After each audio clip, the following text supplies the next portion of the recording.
منظمة الصحة العالمية بتقول لنا إن الطفل ما يدخلوش أي أكل قبل ال6 شهور، والدراسات الأمريكية بتقول لنا إن ممكن قبل ال6 شهور بس مش قبل ال4 شهور، والدراسات الأوروبية برضو بتقول لنا إن ممكن لما الطفل يتم 5 شهور ولكن ما ندخلوش الأكل بعد ما يتم 6 شهور. طيب نيجي إحنا بقى نطبق كلام مين فيهم بالظبط؟ يعني أنا أدخل الأكل لابني لما يتم 4 شهور ولا لما يتم 5 شهور ولا لما يتم 6 شهور؟ وأقدر أعرف إزاي برضو إن طفلي خلاص كده بقى جاهز ومهيأ إن هو يدخل له الأكل؟ ركزي معايا كويس جدا، في 3 شروط هشرحهم لك بالتفصيل. مجرد ما تلاقي ال3 شروط دول اتوفروا في ابنك دخلي له اكل فور. اول واهم شرط فيهم ان البيبي بتاعك يكون خلاص صلب راسه، يعني لما بتيجي تشيليه في وضعيه ان هو واقف على ايدك كده بتلاقي راسه ثابته، راسه ما بتروحش يمين وشمال وتيجي لقدام منه مره واحده كده، لا انت شايلاه وهو واقف وصالب راسه عادي جدا. او لو انت قعدتيه مسنود لقيتي برضو ان راسه ثابته ما وقعتش منه على قدام، في الحاله دي كده نقدر نقول ان الطفل ده خلاص تمام وصلب راسه. طيب لو في طفل لا لسه راسه بتتهز منه، او لما باجي اقعده على رجلي بلاقي راسه جات له قدام منه لوحده كده،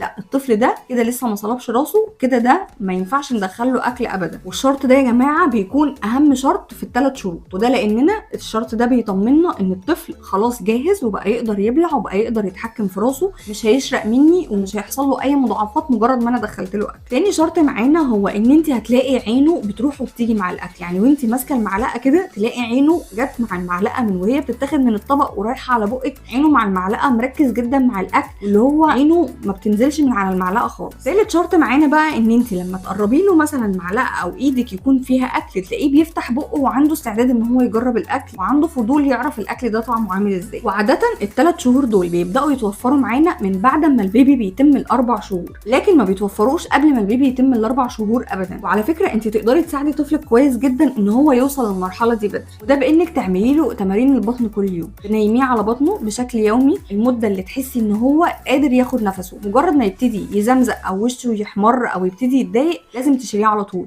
بس التمرين ده يتعمل له بشكل يومي. هتلاقيه ان هو بدا يتحكم في رقبته، بيحاول ان هو يرفع رقبته لفوق عشان خاطر لو نفسه ابتدى يتضايق انت كده بتساعديه كويس جدا ان هو يتحكم في عضلات رقبته. بالشكل ده هنقدر نقول ان هو خلاص قادر يتحكم في رقبته بشكل كويس جدا، وده طبعا اللي قلنا عليه ان هو اهم شرط يتوفر عشان نقدر ندخل البيبي الاكل. طيب نيجي للسؤال المهم، هبدا بايه وهبدا ازاي؟ بصوا خلينا متفقين ان هو في عمر ال4 شهور ده لو دخلنا له اكل احنا بناكله لمجرد بس ان احنا بنعرفه ان في حاجه في الدنيا ليها طعم غير اللبن، ان انت تستطعم بس نكهات الاكلات بتاعتك بس، لكن مش بناكله لدرجه الشبع. لكن من بعد ما بيتم ال6 شهور ان شاء الله في الوقت ده اللي بنعمل له وجبات وناكله لحد ما يشبع. فانت المفروض تبداي بايه؟ اوعي تسمعي اللي تقول لك حطي له بسكوت على زبادي ودوبوه له فيه، ولا مثلا هاتي له بسكوت ودوبوه له في شاي، ولا اللي تقنعك ان اليانسون صحي فنحط له بسكوت على ينسون وندوبه له وناكله له. لا اوعي تعملي كده ابدا. وهتلاقي طبعا اللي هتقترح عليك السريلاك برضه، وطبعا لما هترفضي هيقولوا لك ما كلكم اتربيتوا كده. انا مش عايزاكي تردي عليها غير بانك تطلعي لها ادويه القولون اللي انت بتاخديها، بسبب كميه السكريات وكميه الاكلات الغلط اللي احنا كلناها واحنا صغيرين هي اللي ترتب عليها تعب القولون اللي احنا فيه حاليا. واول خطوه عايزاكي تعمليها لما تبداي ان شاء الله تدخلي اكل ان انت تعملي اختبار حساسيه لكل اكله هتدخليها للطفل. بنعمل اختبار الحساسيه ده ازاي؟ عايزاكي ان انت تجربي له الاكل لمده 3 ايام ورا بعض نفس الصنف، يعني مثلا هتدي النهارده كوسه تفضلي ال3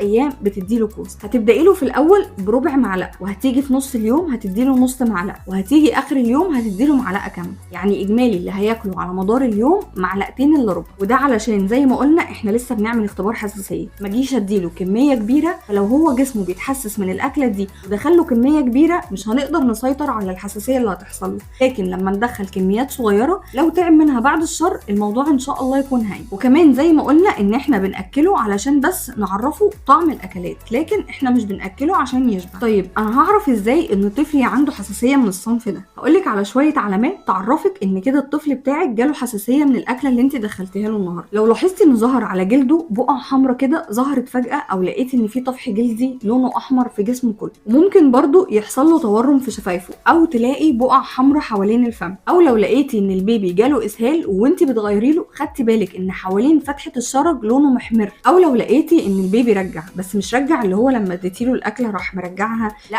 رجع اللي هو كميه كبيره. كل العلامات اللي ذكرناها دي هي دي دليل ان انت الطفل بتاعك عنده حساسيه من الاكله دي. بس خلينا اطمنكم ان الاكلات اللي بتدخل من الشهر الرابع معظمها ما بيسببش حساسيه، ده بنسبه 98%. الاكلات اللي بتسبب حساسيه هي اللي بنبدا ندخلها من الشهر السادس، بس ده مش معناه اننا نتهاون وما نعملش اختبار الحساسيه. الاختبار مهم جدا ولازم ما تخلطيش صنفين على بعض وتكوني في صنف فيهم لسه ما جربتيهوش علشان خاطر انت ما يحصلكيش لخبطه وتشتت. طب هل هو مثلا ابتدى يتحسس من الصنف ده وانا ما كنتش واخده بالي، ولا مثلا الحساسيه جات له من الصنف الجديد اللي انا دخلته؟ فانت ما تخلطيش اي صناف على بعض غير لما تتاكدي ان فعلا الصنفين دول امان بالنسبه لك. طيب انا دلوقتي لاحظت علامات ان الطفل بتاعي خلاص جاهز ادخله الاكل، بس انا مش عارفه ادخله الاكل ازاي. اول حاجه عايزاكي تبداي بيها هي الخضار، لان انت لو دخلتي له الفاكهه قبل الخضار مش هيتقبل طعم الخضار بعد كده. فاحنا اول حاجه هنبدا بيها من الخضار هي الكوس. الوقت اللي انت هتبداي تدخلي فيه الاكل البيبي بتاعك عنده اسهال،